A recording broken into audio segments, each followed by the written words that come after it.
Bias dalam berpikir yang ketiga adalah availability bias. Perhatikan model pernyataan yang sering kita gunakan berikut ini. Merokok itu tidak apa-apa untuk kesehatan.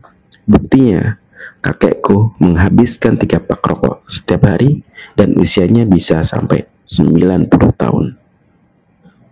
Jakarta itu sangat aman. Aku punya teman yang tinggal di sana. Rumahnya tidak pernah dikunci, bahkan saat liburan juga demikian. Rumahnya tidak pernah dibobol orang. Kalau kita menggunakan 2 kalimat di atas, kelihatannya kita sedang terperangkap oleh kesalahan berpikir yang dikenal dengan availability bias. Sebuah penelitian ingin mengukur pandangan orang, manakah yang lebih banyak. Kata-kata dalam bahasa Inggris yang berawalan dengan huruf K, ataukah kata yang huruf ketiganya K.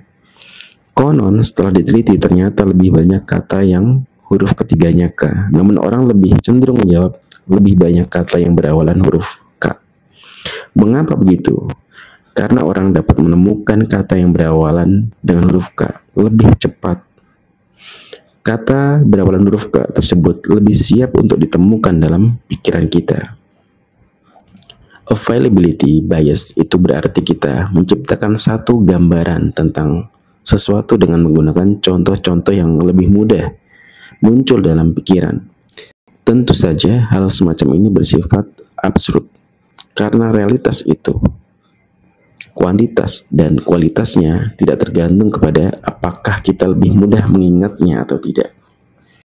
Gara-gara availability bias inilah kita sering salah perhitungan dalam hidup. Kita menganggap kemungkinan mengalami kecelakaan mobil, dibegal orang, ditipu teman, dan lain sejenisnya lebih besar dibandingkan terkena diabetes atau kanker. Kemungkinan terkena bom bunuh diri lebih besar dibandingkan kemungkinan mengalami stres atau depresi. Segala yang tidak terlihat menurut pikiran kita berarti kemungkinan terjadinya rendah. Kalangan yang sering tersesat dalam availability bias ini antara lain adalah dokter.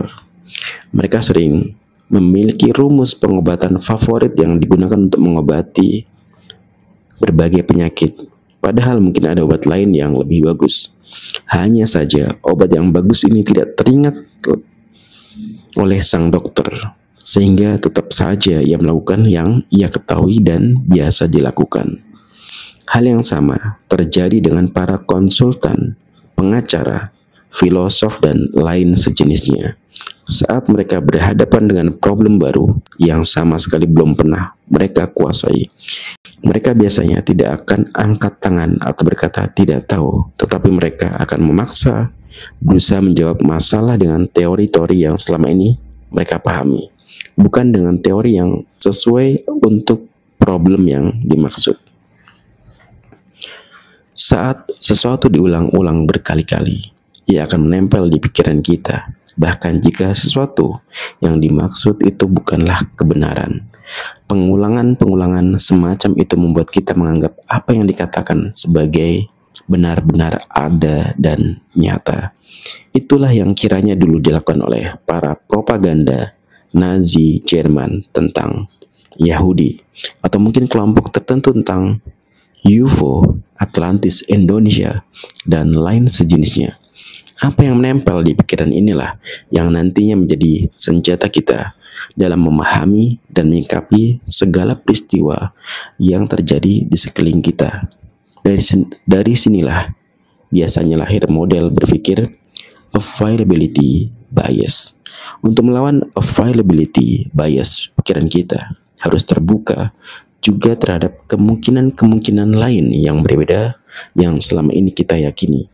Kita harus meluaskan wawasan dan perspektif, bukan dengan kacamata kuda.